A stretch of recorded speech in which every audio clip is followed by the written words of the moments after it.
ஓம் அகதீசாய நமக. ஓம் சிவமகா வாழை சித்த நமோ நமக. அதாவது அங்கே பூஜை நடந்துக்கிட்டு இருக்கும்போது எனக்கு ரொம்ப கொட்டாவியாக வந்துக்கிட்டே இருந்துச்சு. நமக்கு தூக்கம் இல்லாமல் இருந்துச்சு. இன்றைக்கி ஏன் இப்படி கொட்டாவியாக வருதுன்னு நானும் கண்ட்ரோல் பண்ணி பார்த்தேன்.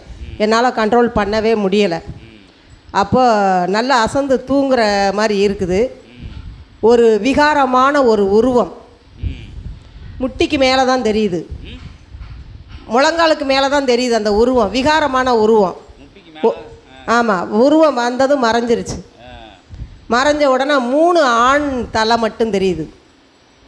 அதுக்கப்புறம் ஒரு 13 வயசு பெண்ணு, இடது பக்கம் மூக்குத்தி போட்டிருக்குது, அதுவும் தலை வரைக்கும் தான் தெரியுது. ஆகாயத்தில் நிற்கிற மாதிரி 3 ஆண் உருவம், ஒரு பெண் உருவம். அதில் இருந்து பார்த்துக்கங்க, எனக்கு அப்படியே தூக்கம் என்ன அறியாமலே என்னை இன்னைக்கு ஃபுல்லாகவே அசத்திக்கிட்டே தான் இருந்துச்சு. என்னால் நிலை கொண்டு இருக்கவே முடியலை. அந்த காட்சி கண்டதுக்கப்புறம் தான் எனக்கு அந்த நிலை வந்துச்சு. அது வரைக்கும் எனக்கு இல்லை, நல்லா எனர்ஜியாக இருந்தேன். அந்த நிலை கண்டதுக்கு அப்புறம்தான் எனக்கு தூக்கம் இப்போ வரைக்கும் ஆழ்ந்த தூக்கத்தில் தான் இருந்தேன்.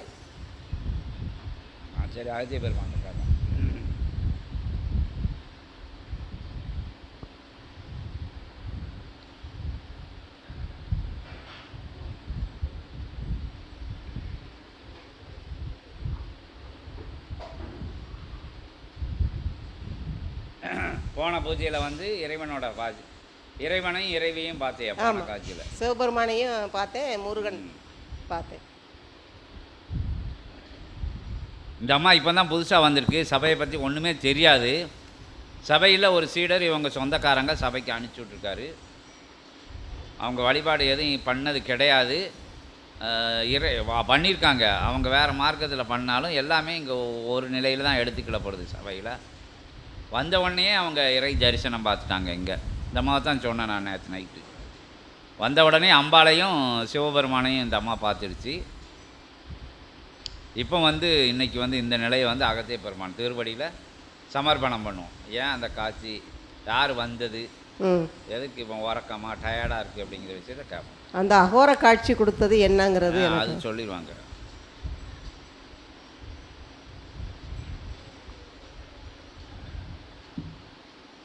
ஒரு நிலைதனில் அம்மையையும் அப்பனையும் கண்ட நிலை, ஆனந்த நிலையோடு வலம் வருகின்ற அவ்வேளை கடந்து மறுபூஜை நிலையதிலே தெரிந்த காட்சி, அவ்வுருவங்கள் வந்து நின்ற அவ்வேளைதனிலிருந்து சக்தி குறைந்தது போல்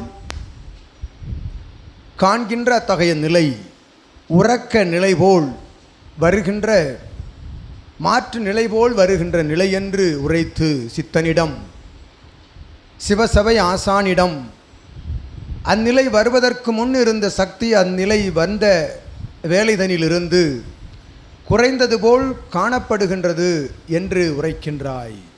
அகத்தியனிடம் வினவுகின்றாய் அவ்வினாவிற்குரிய விடையை.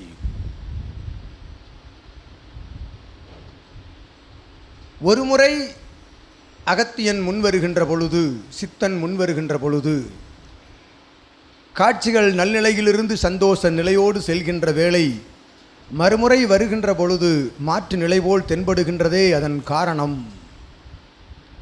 முதல் நாள் பக்குவப்படுவதற்குரிய சபைதனை உணர்ந்து பக்குவப்படுவதற்குரிய ஒரு ஆற்றல்கள் வழங்கிய நாள். 2வது நாள் அவ்வாற்றல்களை முன்வைத்து, உனக்குள் இருக்கும் ஆற்றலை உன் கண்முன் வைத்து சம்ஹாரம் செய்கின்ற நாள் என்று அகத்தியன் நல்லாசி வழங்குகின்றோம். ஓம் அகதீசாய நமக.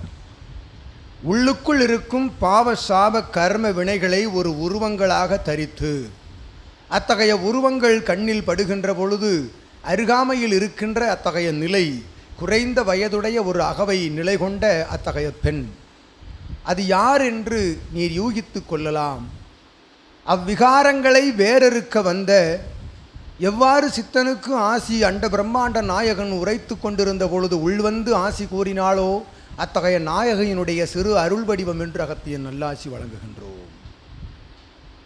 அந்நிலை மாற்று நிலை கொண்டு வந்த வடிவங்கள் மெல்ல மெல்ல மெல்ல அகழ்கின்ற வேலை நடக்கின்ற தருவாய்தனில் அத்தகைய நிலை குலைவது போல் சக்தி குறைவது போல் தோன்றும். அதனின்று இம்முழுமதி பெருநாள் திதி முடிகின்ற வேலைதனில் இத்திதி முடிகின்ற வேலைதனிலிருந்து உன்னுடைய ஆற்றல் உயர்ந்து அந்நிலையிலிருந்து விடுபட்டு நிற்பாய். கர்ம நிலைகள் களைந்தென்று அகத்தியன் நல்லாசிகள் வழங்கி அமர்கின்றோம். நன்றி ஐயா. சின்ன பிள்ளையா வந்தது பாலதிரிபுர சுந்தரி. வாழை தேவி